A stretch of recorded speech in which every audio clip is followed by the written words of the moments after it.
Episode 1 dan 2 berhasil menyajikan sebuah cerita yang menarik sebagai kickstart dari series live action Twisted Metal. Dan sekarang kita sudah memasuki episode yang ketiga. Cerita apa yang disajikan di episode yang satu ini? Universe, let's talk about it.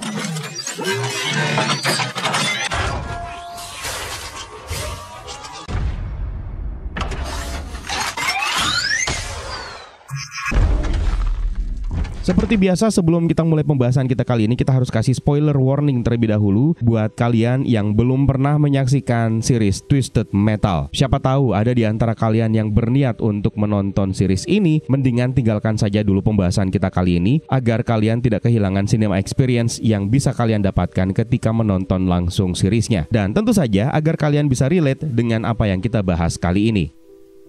Twisted Metal episode ketiga dimulai dengan adegan flashback dari tahun 2002 ketika bug yang menyebabkan apokaliptik tiba di bumi dan mematikan semua elektronik. Petugas keamanan mall yang diduga adalah Agen Stone yang masih terlihat muda menghadapi dua wanita yang kaku setelah situasi menjadi semakin memburuk. Kembali ke masa sekarang, John dan Quiet ditangkap dan dibawa ke sebuah area yang mirip seperti DMV di mana mereka akan diberikan lisensi open road. Mengemudi tanpa lisensi atau izin akan membawa para buronan ke jalur merah. Dan pada saat ini, dua protagonis utama kita ini sedang berada di jalur ungu yang tidak terlalu buruk. Jalur merah adalah jalur yang paling buruk. Ketika sedang asik memeriksa Evelyn, Stu menemukan gambar foto keluarga John Doe. Dia terlihat seperti pria tulus yang belum kehilangan kebaikannya meskipun sudah bertemu dengan Agen Stone. Namun hal yang berbeda bisa kita temukan kepada Mike yang sudah berubah secara drastis. Sementara itu, Shepard yang merupakan asisten atau wakil dari Agen Stone menemukan sebuah peta dari mobil dan terkejut dengan apa yang sudah dia lihat. Peta tersebut khusus dibuat untuk menghindari semua pos pemeriksaan dan pos terdekat yang tidak disukai oleh agen tersebut. Fasilitas mereka dibangun di atas sungai dan Agen Stone mengungkapkan bahwa dia sedang membangun bendungan di dekatnya. Ketika John berusaha untuk bernegosiasi untuk dibebaskan, Quiet meludahi Stone sambil memastikan bahwa mereka akan ditahan lebih lama. Agen Stone juga sangat ingin tahu siapa pembuat peta yang dimiliki oleh John Doe. Kita kemudian dibawa kembali ke adegan flashback yang mengkonfirmasi identitas Agen Stone. Tetangganya yang bernama Margie yang sedang hamil dan Rick mencoba untuk merampok Stone karena persediaan mereka sudah habis dan setiap orang harus mencari makanan mereka sendiri. Kembali lagi ke masa sekarang, Mike dan Stu memberikan formulir kepada John dan Quiet untuk diisi sebagai hukuman sambil memutar lagu Barbie dengan suara yang cukup keras. Mereka kemudian diberikan tes penglihatan dengan dosis lada, kemudian diikuti dengan penyiksaan air sebagai tanda tangan. Namun John tetap tidak memberitahu tentang siapa mapmaker atau pembuat petanya. Agen Stone mengirim mereka ke jalur merah, tapi sebelum itu dia mengolok-olok pilihan Loud yang mengambil peluru untuk menyelamatkan Quiet dan membunuh dirinya. Sambil menunggu giliran, John dan Quiet membicarakan tentang keluarga mereka. Dengan penuh emosi, John mengatakan bahwa dia tidak ingat wajah orang tuanya. Tidak peduli seberapa keras dia mencoba untuk mengingatnya. Dia juga menjelaskan bagaimana pekerjaan ini akan membantunya merasa menjadi bagian dari sesuatu. Akhirnya giliran mereka datang dan mereka berjalan di lorong yang langsung mengarah ke tebing. Stu kemudian mengarahkan pistol kepada mereka dan meminta mereka untuk melompat. Namun John dan Quiet melakukan manipulasi psikologi kepada Stu. Mereka berhasil meloloskan diri dan rencananya adalah Stu akan pergi bersama mereka. Ketika John mengumpulkan kunci dan perlengkapan lainnya, Quiet pergi untuk membalas dendam atas kematian saudaranya. Dalam adegan flashback yang berikutnya, kita melihat Agen Stone mendekati pemilik restoran untuk meminta bantuan. Beberapa preman ternyata telah menguasai tempat usahanya. Stone sendiri masuk dengan senjata milik ayahnya. Ternyata mereka adalah penduduk lokal yang ingin memberi makan keluarga mereka. Ketika salah satu dari mereka mulai berkata kasar dan menghina dirinya, Agen Stone membunuh mereka semua dengan marah. Itulah bagaimana dia akhirnya menjadi Stone yang kita kenal di masa sekarang. Kita kembali lagi di timeline sekarang. Quiet akhirnya membunuh Shepard dengan pistol yang dia curi dengan memukul kepalanya. Sementara itu, Mike menemukan tali pengikat John dan Quiet yang sudah rusak dan memberikan peringatan. John menyadari bahwa seseorang meninggalkan lampu depan Evelyn menyala yang membuat aki mobilnya akhirnya habis. Dia kemudian meminta Stu untuk mendorong mobilnya dari belakang sementara alarm akhirnya berbunyi. Quiet juga datang tepat pada waktunya dan akhirnya mereka pun mencoba untuk kabur. Namun sayangnya kepalanya Stu malah kepentok bagasi mobil yang membuatnya akhirnya pingsan.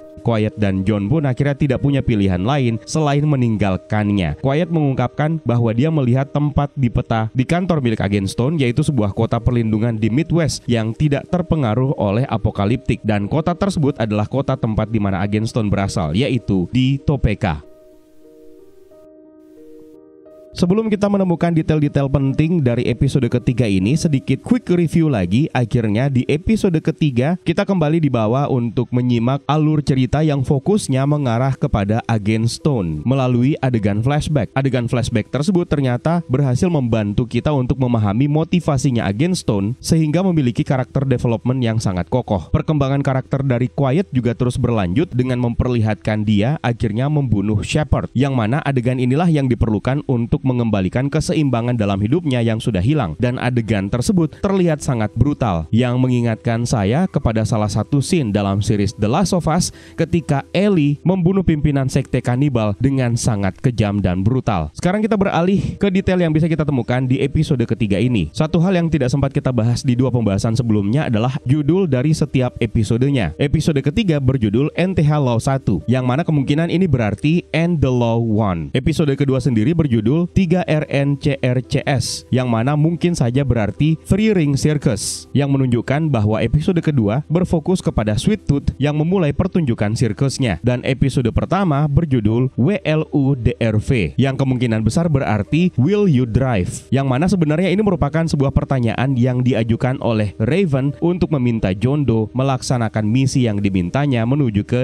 New Chicago. Detail berikutnya, mobil remote control yang kita lihat di luar Radio Shack selama adegan flashbacknya Agent Stone sebenarnya merupakan referensi langsung ke Twisted Metal Small Brawl yang dirilis pada tahun 2001. Dan ini adalah versi Twisted Metal yang sangat ramah keluarga, family friendly, yang mempertaruhkan mobil-mobil remote control satu sama lain dan berbeda dengan series Twisted Metal lainnya yang memperlihatkan mobil sungguhan. Mobil truk biru sendiri yang dimainkan oleh salah satu anak terlihat memiliki kemiripan dengan Hammerhead dalam game Twisted Metal Small Brawl. Dalam series ini Agent Stone juga secara tidak sengaja membunuh seorang anak, dan sebuah boneka beruang yang berlumuran darah mengimplikasikan apa yang terjadi kepada anak tersebut untuk menghindari penunjukan tubuh anak tersebut yang terbunuh. Dalam Twisted Metal Black yang dirilis tahun 2001 juga menggunakan motif visual yang sama dari sebuah boneka beruang yang berlumuran darah ketika Agent Stone secara tidak sengaja menembak seorang anak dalam sebuah misi operasi yang berakhir dengan gagal. Agent Stone sendiri mencoba untuk mencari tahu siapa pembuat peta yang dimiliki oleh John Doe yang ditemukan di mobilnya. Dan sebenarnya ini merupakan referensi langsung untuk karakter yang diperkenalkan di episode pertama, yaitu temannya John Doe yang menyediakan peta untuknya untuk melakukan perjalanan menuju New Chicago. Dan karakter tersebut bernama Tommy yang diperankan oleh Lou Boetti Jr. Karakter ini merupakan karakter asli yang diciptakan untuk series ini dan tidak pernah ditemukan dalam gamenya. Quiet sendiri akhirnya membalaskan dendam atas kematian saudaranya yaitu Loud yang diperlihatkan di episode pertama kemarin. Dan di episode ketiga ini Quiet mendapatkan kesempatan untuk menuntaskan dendamnya tersebut meskipun dia belum berhasil untuk membunuh Agent Stone, namun dia berhasil membunuh dengan kejam dan brutal Agent Shepard. Hal ini merupakan hal yang wajar karena Agent Shepard sendiri memang melepas Quiet di episode pertama, namun Shepard memberikan sebuah tanda yang sangat menyakitkan di bagian lengannya. Di episode ini Quiet juga pada akhirnya menjelaskan kepada John Doe tentang apa yang telah dilakukan oleh Agent Stone kepada kakaknya, di mana Quiet menjelaskan bahwa Agent Stone telah membuat Loud untuk melakukan bunuh diri agar bisa menyelamatkannya. Dan dendam inilah yang akan membawa Quiet untuk menuju ke Topeka. Dan setelah meninggalkan Stu yang tidak jadi kabur bersama dengan mereka, dan akhirnya Stu sendiri ditangkap oleh Mike, John Doe dan juga Quiet akhirnya melanjutkan perjalanan mereka menuju Topeka. Topeka ini merupakan salah satu wilayah